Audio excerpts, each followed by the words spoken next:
Baiklah saudara-saudara sekalian, sebelum kita menutup sidang Dewan, tadi ada beberapa rekan yang mau menyampaikan aspirasi, waktu kami persilakan.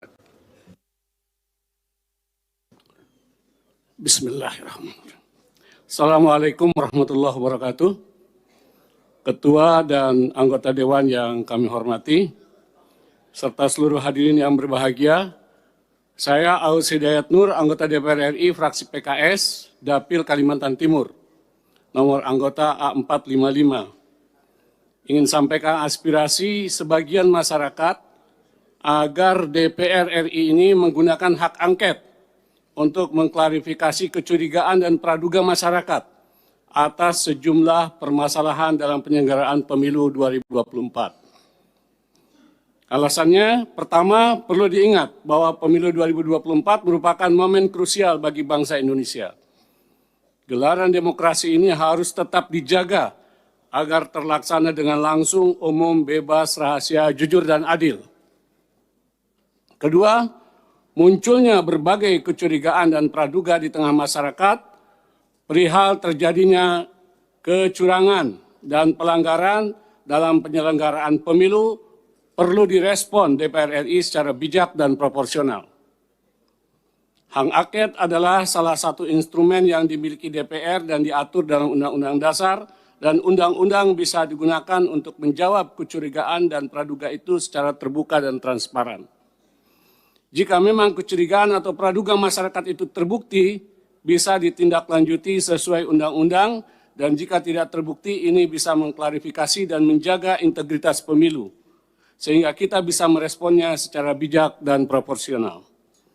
Demikian interupsi kami sampaikan. Terima kasih atas perhatiannya. Wabillahi taufiq wal hidayah. Assalamualaikum warahmatullahi wabarakatuh. Baik.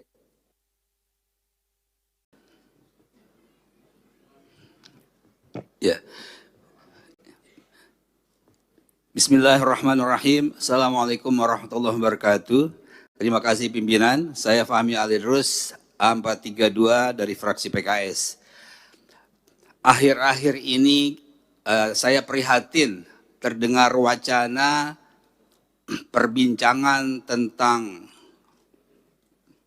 biaya operasional sekolah yang dikait-kaitkan dengan program makan siang gratis. Kami ingin sampaikan bahwa sesungguhnya perbincangan program makan siang gratis yang merupakan program janji dari Capres-Cawapres di periode kampanye kemarin sesungguhnya belum layak untuk diperbincangkan. Apalagi kemudian terdengar wacana bahwa program tersebut akan menggunakan program BOS, biaya operasional sekolah.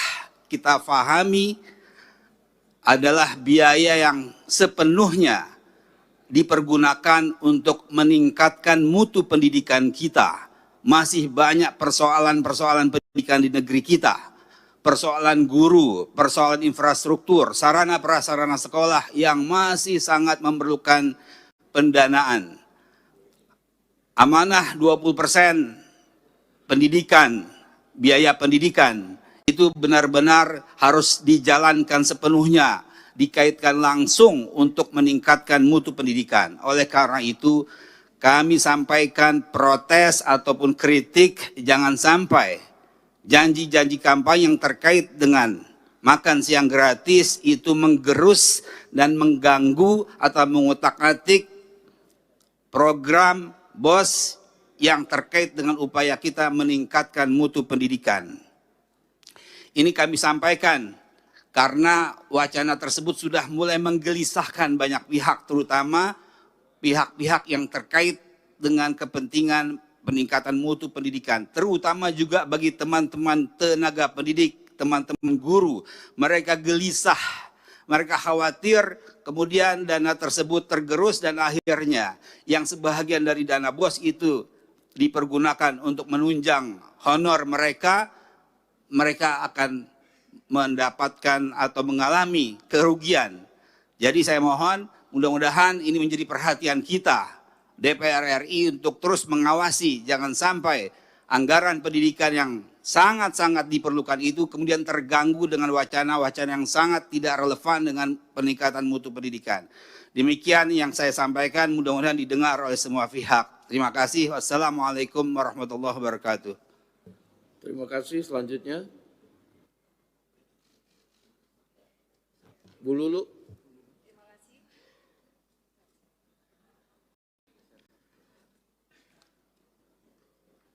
Tolong Pak Fahmi, mikrofonnya dimatikan. Ya, bismillahirrahmanirrahim.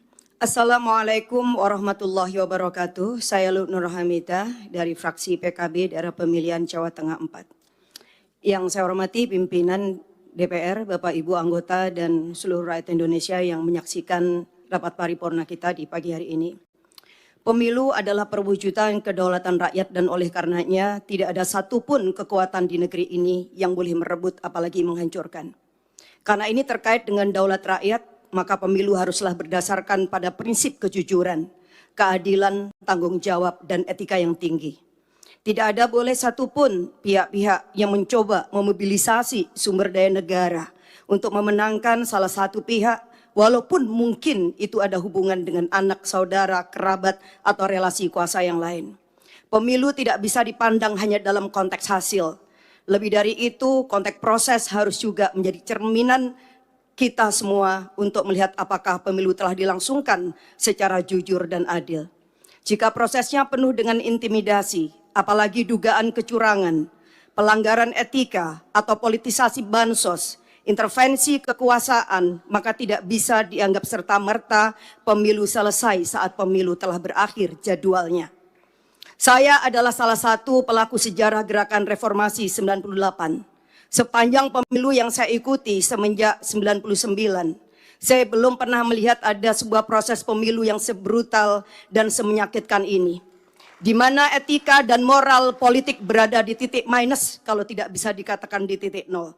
Ketika para akademisi, para budayawan, para profesor, para mahasiswa, bahkan rakyat biasa sudah mulai berteriak tentang sesuatu yang dianggap ada kecurangan, maka saya kira alangkah naifnya kalau lembaga Dewan Perwakilan Rakyat hanya diam saja dan membiarkan seolah-olah tidak terjadi sesuatu.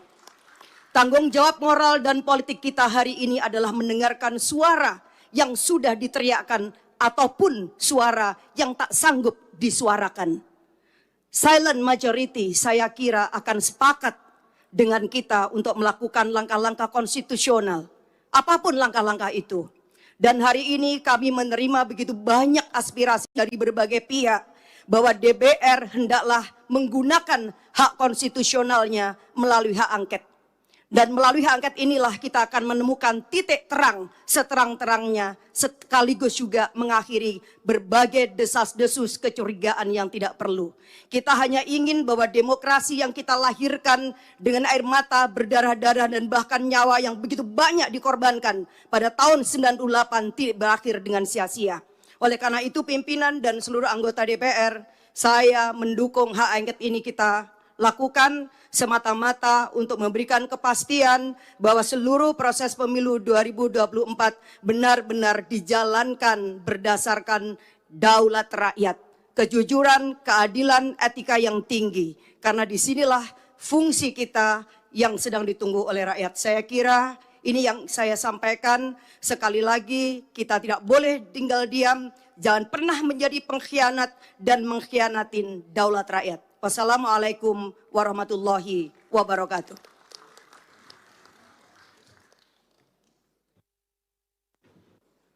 Bu Lulu, tolong mikrofonnya dimatikan. Selanjutnya Pak Slamet, kemudian Pak Herman Hairon, terakhir Pak Arya Bima. Baik, terima kasih Pak Pimpinan. Bismillahirrahmanirrahim. Assalamualaikum warahmatullahi wabarakatuh. Saya Slamet nomor A431 dari fraksi PKS Dapil Jawa Barat 4, Kota dan Kabupaten Sukabumi. Pada kesempatan ini ingin menyampaikan tidak hanya di medsos yang beredar yang kita saksikan antrian panjang rakyat kita untuk kemudian mengantri beras, tetapi saya saksikan sendiri di dapil saya betapa antrian ini memang cukup panjang untuk mendapatkan beras murah. Tentunya ini menjadi perhatian bagi kita semuanya. Kita melalui pimpinan, maka saya sampaikan mohon pemerintah hadir di sini, bahwa impor beras sudah dilakukan sedemikian rupa. 2023 2 juta ton, 2024 direncanakan 3 juta ton. Tetapi apa yang terjadi, harga beras di rakyat kita, di masyarakat kita juga tidak turun. Tentunya kita sangat senang ketika kemudian harga beras ini yang harganya mahal ini dinikmati oleh petani. Yang menjadi permasalahan adalah mahalnya harga beras tidak dinikmati oleh petani kita. Di saat yang sama ada rakyat kita yang menjadi kebutuhan beras ini juga mempunyai hak untuk mendapatkan beras yang terjangkau. Disinilah kemudian kita menuntut hadirnya pemerintah tetap menjaga kesejahteraan petani agar panennya bisa dibeli dengan harga mahal, tetapi kebutuhan rakyat kita dengan mendapatkan haknya, yaitu beras dengan harga terjangkau, juga harus dipenuhi. Oleh karena itu, melalui pimpinan, agar pemerintah serius untuk melakukan bagaimana kemudian harga beras ini bisa turun. El Nino sudah lewat, tidak menjadi alasan untuk kemudian ini menjadi harga mahal, tidak. Tetapi saya lebih soroti bagaimana keseriusan petani dan keseriusan pemerintah dan kemauan pemerintah untuk mengatur masalah logistik dari pangan kita. Data yang saya dapatkan bagaimana pemerintah hanya membeli 2% dari seluruh petani, potensi petani kita. Ini data dari Bulog saya dapatkan, hanya 2%. Artinya 98% seluruh panen petani kita dikuasai atau dibeli oleh pihak swasta. Sehingga hari ini pemerintah mendapatkan hasilnya tidak mampu mengendalikan pasar. Kenapa? Karena pemerintah tidak menguasai stok.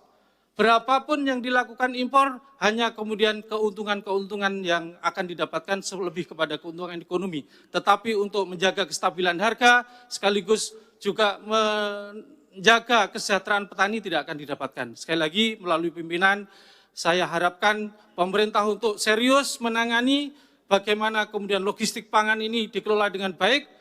Pastikan kesejahteraan petani kita tetap dijaga dengan membeli seluruh potensi petani yang dipanen hari ini.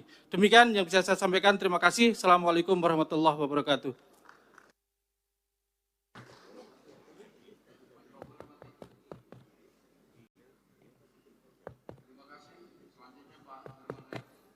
Cek. Terima kasih pimpinan yang saya hormati setelah sidang Dewan yang saya hormati, Herman Hairon A544, daerah pemilihan Jawa Barat 8. Pertama, tentu saya ingin juga menyuarakan aspirasi masyarakat terkait dengan harga-harga bahan pokok. Memang akhir-akhir ini menjelang Ramadan dan Idul Fitri ada kenaikan yang cukup signifikan, oleh karenanya saya meminta pemerintah untuk memberikan perhatian khusus terhadap harga-harga pangan. Oleh karenanya, mohon nanti pimpinan dapat memberikan atau meneruskan terhadap aspirasi ini kepada pemerintah. Yang kedua, terkait dengan hak angket. Saya kira hak angket kita paham semua bahwa ini adalah hak konstitusional kita. Namun apa sesungguhnya yang akan kita angketkan? Apa yang akan kita dalami? Apa yang akan kita selidiki? Perjelas dulu. Sehingga kemudian tidak serta-merta bahwa menuduh kecurangan, bahkan mendegradasi terhadap hak konstitusional rakyat, hak suara rakyat yang telah dicurahkan di dalam pemilu. Kalau brutalnya brutal di mana gitu. Karena ini yang harus didudukan kembali, supaya tidak ada informasi yang bias kepada masyarakat. Oleh karenanya, saya berpikir bahwa untuk persoalan ini ajukan saja hak angket apa isinya, dan tentu itu yang nanti akan kita bahas bersama. Tidak perlu membangun wacana-wacana kecurangan dan lain sebagainya. Ini adalah pemilu yang tentu juga menjadi tugas kita bersama untuk mengawal, untuk mengawasi. Dan bahkan dalam perhitungan ini ya tentu kita bagaimana untuk bisa menuntaskan setuntas-tuntasnya dengan batas waktu yang telah ditetapkan. Jika ada hal lain, saya kira tugas konstitusional bisa digunakan. Namun tentu kita harus juga memperjelas kepada publik. Jangan sampai kemudian publik betul-betul tidak mendapatkan informasi yang sebenar-benarnya. Ini penting, karena DPR adalah bagian daripada pengambil keputusan di dalam pelaksanaan pemilu. Yang ketiga, terkait dengan makan siang gratis, saya juga aneh, karena saya sendiri ikut di dalam pembahasan di internal. Makan siang gratis ini belum ditetapkan anggarannya dari mana. Dan tentu belum ditetapkan cantolannya ke mana. Karena juga perhitungan suara masih berlangsung. Presiden belum ditetapkan. Dan tentu juga dalam perjalanannya, kalau kemudian ada piloting yang sedang dilaksanakan, ya ini adalah merupakan bagian inisiatif. Misalkan kemarin yang dilaksanakan di Tangerang. Adapun kemudian pencantolan anggaran terhadap BOS, ini belum ada keputusan menurut saya. Sehingga ini jangan dijadikan polemik di publik, dan tentu semestinya bahwa program yang baik ini nanti kita kan akan bahas juga di DPR. Perspektif dalam pembahasan anggaran-anggaran di pemerintahan juga akan dibahas di DPR. Oleh karenanya menurut saya tidak perlu berwacana, tinggal bagaimana ke depannya, dan ini akan kita bahas bersama. Program ini bagus untuk menciptakan bagaimana ke depan menciptakan generasi-generasi yang unggul, dan tentu nanti proporsinya di mana ditempatkan anggaran ini supaya tepat dan tidak mengganggu terhadap alokasi anggaran lainnya yang tentu saat ini sudah dianggap baik untuk bisa dilaksanakan atau diimplementasikan di berbagai sektor. Saya kira demikian, Ketua. Terima kasih. Baik, terima kasih. Terdata di meja pimpinan ada 3 lagi dan saya pikir cukup sampai dengan 3 lagi karena juga waktu semakin siang. Saya persilakan Pak Arya Bima, setelah itu Pak Kamarus Samad dan Pak Johan Rosihan. Setelah itu kita tutup sidang kita. Silakan. Terima kasih pimpinan. Assalamualaikum warahmatullahi wabarakatuh. Salam sejahtera untuk kita semua. Om Swastiastu, Namo Buddhaya, salam kebajikan, Rahayu.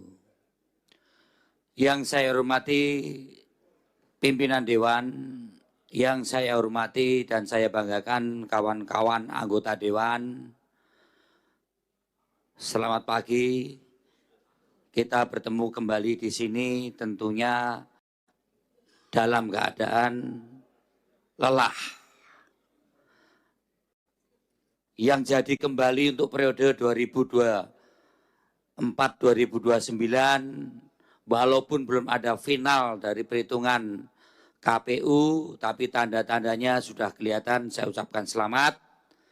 Bagi yang tanda-tandanya tidak jadi, tentunya kami ikut merasakan hal-hal apa yang diserahkan kawan-kawan, situasi lapangan elektoral pemilu kemarin. Kalangan rohaniwan, kalangan budayawan, kalangan cendekiawan, menyerukan hal-hal yang perlu kita cermati betul untuk pemilu, pilkada maupun pemilu ke depan. Untuk itu pimpinan, kami berharap pimpinan menyikapi dalam hal ini. Mau mengoptimalkan pengawasan fungsi komisi, atau interpelasi, atau angket, ataupun apapun. Supaya pemilu ke depan, kualitas pemilu ke depan, itu harus ada hal-hal yang dilakukan dengan koreksi, mengkoreksi aturan-aturan kita, maupun mengoptimalkan pengawasan kita sebagai anggota legislatif yang tidak ada taringnya, yang tidak ada marwahnya di dalam pelaksanaan pemilu kemarin. Walaupun tanda-tanda itu sudah kelihatan sejak awal. Yang kedua pimpinan mengenai masalah perut rakyat, yaitu masalah beras. Hari ini saya membaca di media mainstream, media online, kita tidak bisa lagi menyandarkan pada pangan impor. Thailand menutup impor beras atau ekspor beras ke kita. Vietnam menutup ekspor beras ke kita. India juga demikian. Kalau kita ada defisit neraca suplai beras, kita kadang menyandarkan itu pada kebutuhan untuk kita impor. Untuk kali ini negara-negara tersebut menutup untuk melakukan ekspor beras atau untuk kita impor. Demikian juga ramalan produksi nasional kita. April baru dimungkinkan ada panen. Dari panen kemudian sampai diproduksi sampai beras itu ke pasar itu butuh 1 bulan. Berarti April, Januari, Februari, Maret, April, Mei kita akan ada bulan Ramadan dan juga Idul Fitri. Untuk itu pimpinan saya mengusulkan DPR membuat tim khusus untuk masalah perberasan nasional ini. Walaupun informasi-informasi dari pemerintah ketersediaan itu ada, tapi apakah mencukupi dan ketersediaan itu harganya terjangkau oleh masyarakat khususnya beras medium, pimpinan saya kira perlu bersikap untuk itu. Ini sangat penting karena jangan sampai krisis pangan ini berpotensi menjadi krisis sosial, bahkan sangat mungkin menjadi krisis politik, apalagi situasi-situasi pasca pemilu ini juga belum beres. Kita masih akan banyak persoalan-persoalan di Mahkamah Konstitusi. Hari ini pun di luar juga ada demo-demo.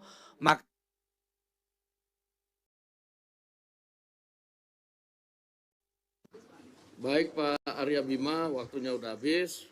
Saya agak menanggapi sedikit, kalau kita bikin pansus apa untuk beras itu terlalu lama. Kita sementara waktunya mau Ramadan dan Lebaran sudah dekat. Jadi mungkin kita akan optimalkan Komisi 4 untuk turun ke lapangan maupun ke pemerintah untuk menindaklanjuti aspirasi dari Pak Arya Bima dan kawan-kawan sekalian.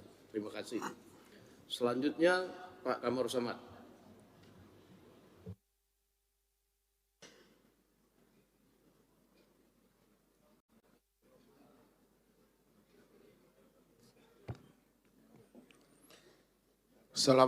Assalamualaikum warahmatullahi wabarakatuh.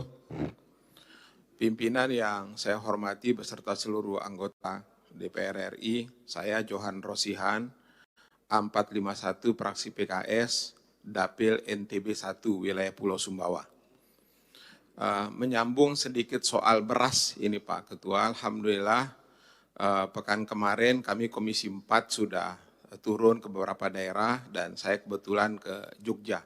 Melihat beberapa kondisi gudang Bulog yang memang tiba-tiba ada beras itu. Nampak dari karungnya yang baru dan lain sebagainya. Nah karena itu menurut saya pimpinan, ini tidak bisa ditangani dengan biasa-biasa saja. Apalagi sebentar lagi Ramadan akan datang, di mana kebutuhan masyarakat mayoritas muslim di Indonesia ini tentu memastikan keberadaan beras ini. Yang kedua, ada lebih dari 13 juta petani yang bekerja di sektor ini. Karenanya kalau ini tidak diantisipasi segera, maka ini bisa terjadi gejolak sosial di tengah masyarakat. Nah untuk itu Pak Ketua, menyambung apa yang disampaikan oleh rekan saya tadi Mas Slamet, satu, kita desak kehadiran pemerintah, iya, tetapi harus kita pastikan juga bagaimana bentuk kehadiran mereka. Ya, saya sarankan agar pemerintah ini fokus betul soal beras ini. Tunda dulu proyek-proyek yang mercusuar itu mau selesaikan blok sekian di KN segala macam itu, hentikan dulu. Alihkan uang ini ke beras. Pastikan bahwa stok kita ada dan jangan berpikir untuk impor lagi. Ya. Kita butuh sekarang ini stok 2,5 juta ton untuk menormalisasi stok kita di Bulog. Karena itu Pak Ketua, pimpinan yang saya hormati, saya usulkan, kalau pansus terlalu jauh, mohon difasilitasi Pak, rapat gabungan komisi. Jangan hanya diserahkan kepada Komisi 4, karena Komisi 4 itu betul ada Kementerian Pertanian dan Badan Pangan Nasional di situ, tapi juga ini bisa melibatkan kementerian-kementerian lain, terutama Menteri Keuangan, ya, Menteri Perdagangan dan lain sebagainya. Usul saya Pak Ketua, tolong dibentuk rapat gabungan di DPR ini untuk kita mengetahui dan mendesak pemerintah agar betul-betul hadir dalam menyelesaikan persoalan krisis beras yang menjadi kekhawatiran dari masyarakat kita pada hari ini. Terima kasih. Assalamualaikum warahmatullahi wabarakatuh.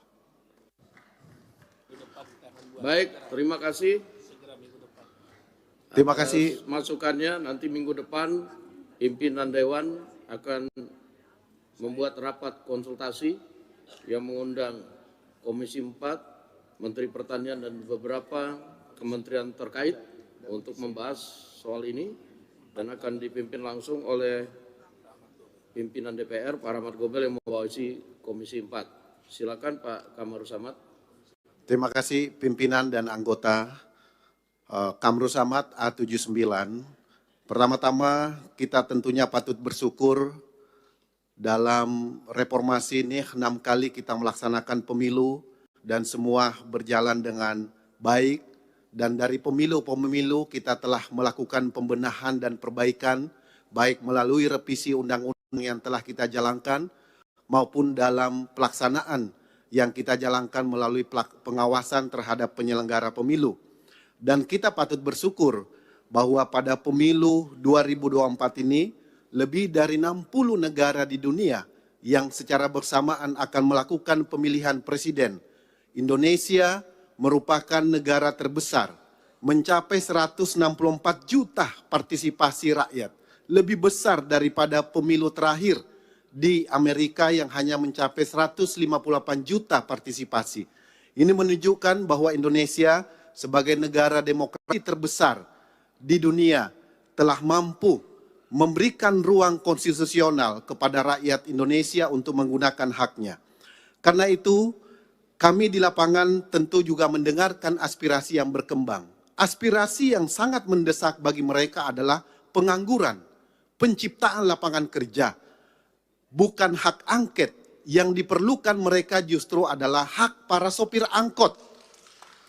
Hak para sopir angkot, ribuan bahkan puluhan ribu yang anak-anaknya mereka, masa depannya, sekolahnya belum tentu mereka bisa memenuhi kebutuhan dasar mereka. Kita bisa menyaksikan bagaimana masyarakat kita hari ini kerja hari ini hanya untuk makan besok. Bahkan kalau mereka sakit hari ini maka besok dia harus utang di warung. Inilah aspirasi yang sangat mendesak, yaitu menciptakan lapangan pekerjaan. Dan karena itu saya ingin mengingatkan, jangan sampai respon dari teman-teman yang tidak siap kalah menunjukkan dalam sejarah kita merupakan respon terburuk sepanjang pemilu reformasi ini. Kenapa demikian? Karena belum menggunakan instrumen hukum yang telah digunakan, disiapkan, disediakan oleh undang-undang, sudah menuduh pemilu ini curang. Ini berbahaya sekali bagi kelangsungan demokrasi kita dan masa depan bangsa kita ke depan. Yang ketiga, yang saya ingin sampaikan bahwa sebagai anggota DPR seharusnya kita mengetahui tentang tata laksana pembahasan APBN kita. Menyangkut program makan siang gratis adalah program yang dinantikan oleh banyak sekali masyarakat di Indonesia. Itu tentunya harus dimulai dari usulan pemerintah melalui KEM PPKF, melalui RKP, dan seterusnya. Dan itu memerlukan waktu dan tahapan dalam pembahasan. Sehingga kita tidak perlu terpengaruh menyangkut alokasi, relokasi, dana BOS, dan seterusnya. Karena justru kita bisa mendistorsi edukasi di tengah-tengah masyarakat. Yang terakhir pimpinan yang saya ingin sampaikan adalah berkaitan dengan persiapan Ramadan, Idul Fitri, dan juga pilkada serentak. Memang harus kita pastikan kestabilan harga kebutuhan bahan pokok bagi masyarakat. Demikian pimpinan, selanjutnya kami kembalikan. Baik, terima kasih. Sidang Dewan yang kami hormati. Hadirin yang kami muliakan, dengan seizin sidang Dewan, maka perkenanlah kami menutup rapat paripurna dengan ucapan Alhamdulillahirrahmanirrahim. Wassalamualaikum warahmatullahi wabarakatuh. Om Santi Santi Om, Namo Buddhaya, salam kebajikan.